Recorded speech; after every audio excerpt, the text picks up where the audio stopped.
হরে কৃষ্ণ কৃষ্ণ কৃষ্ণ হরে হরে, হরে রাম রাম রাম হরে হরে।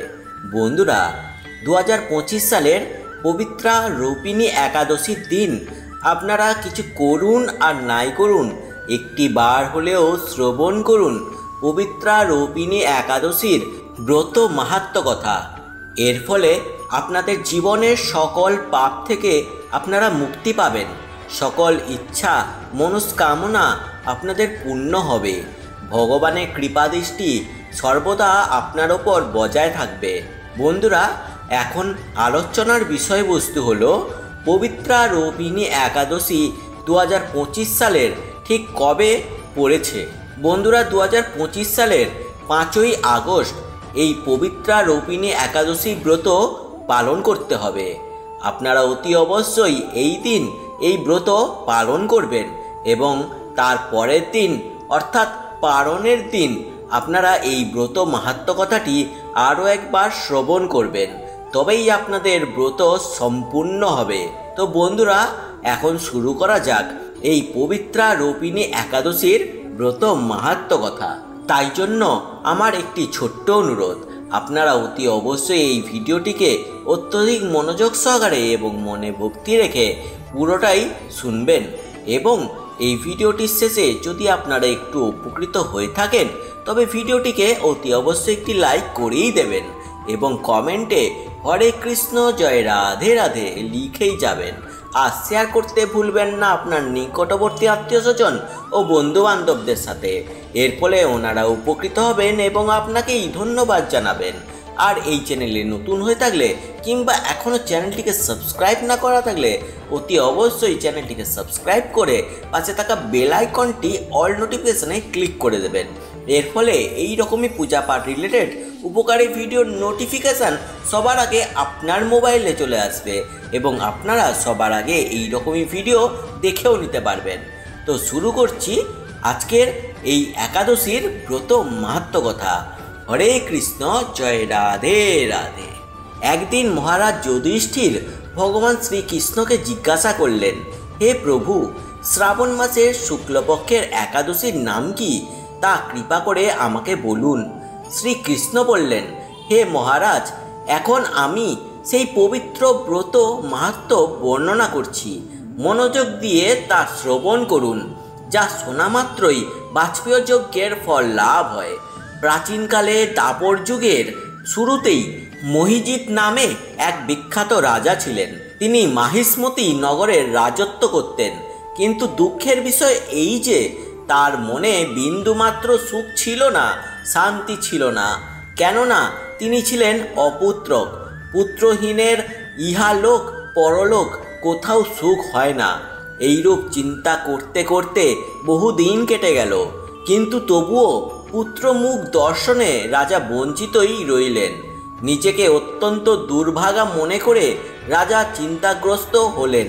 প্রজাদের সামনে গিয়ে বলতে লাগলেন, হে প্রজাবৃন্দ, তোমরা শোনো, আমি এই জন্মে তো কোনো পাপ কাজ করিনি, অন্যায়ভাবে আমার রাজকোষ বৃদ্ধি করিনি, ব্রাহ্মণ বা দেবতাদের সম্পদ কখনো গ্রহণ করিনি, উপরন্তু প্রজাদেরকে পুত্রের মতো পালন করেছি, ধর্ম অনুযায়ী পৃথিবী শাসন করেছি, দুষ্টদের যথানুরূপ দণ্ড দিয়েছি, সজ্জন ব্যক্তিদের যথাযোগ্য সম্মান করতেও কখনো অবহেলা করিনি।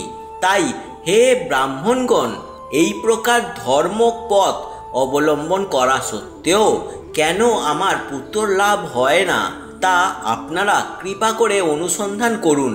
রাজার এই প্রকার কাতর উক্তি শ্রবণে ব্যথিত রাজভক্ত পুরোহিত ব্রাহ্মণগণ রাজার মঙ্গলের জন্য গভীর বনে ত্রিকালজ্ঞ মুনি ঋষির কাছে যেতে মনস্থ করলেন।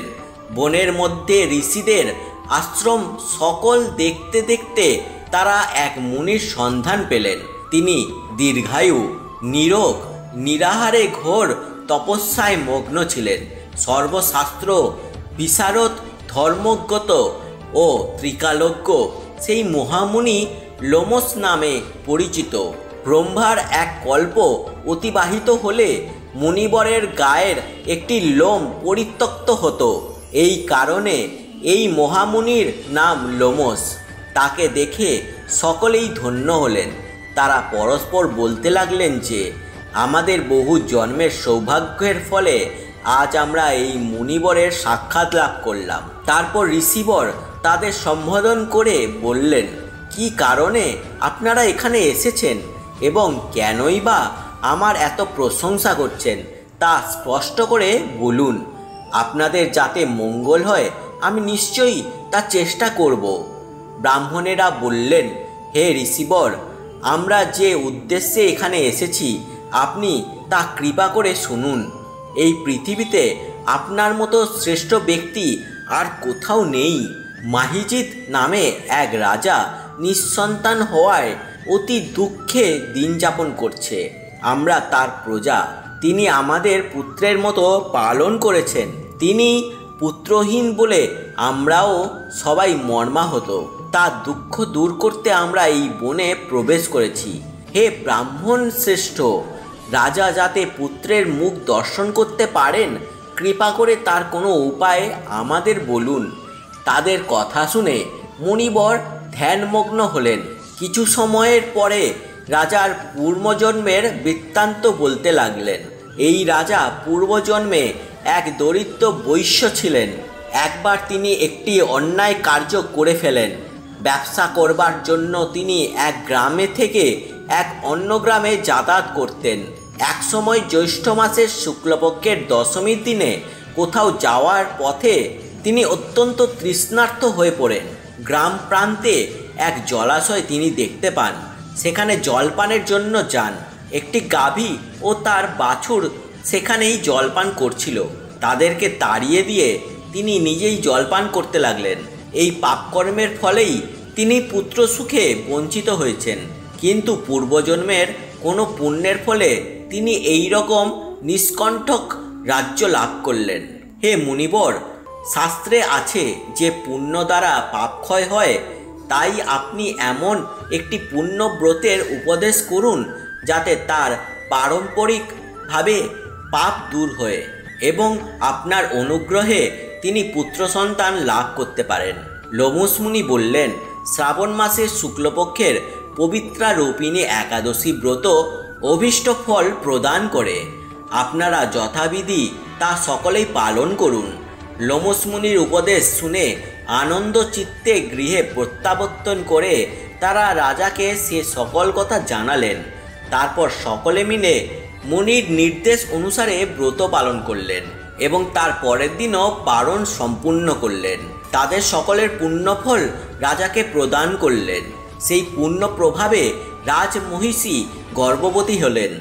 উপযুক্ত সময়ে বলিষ্ঠ সর্বাঙ্গ সুন্দর এক পুত্র সন্তানের জন্ম দান করলেন। ভবিষ্যত্তর পুরাণে এই মাহাত্ম্য বর্ণিত রয়েছে।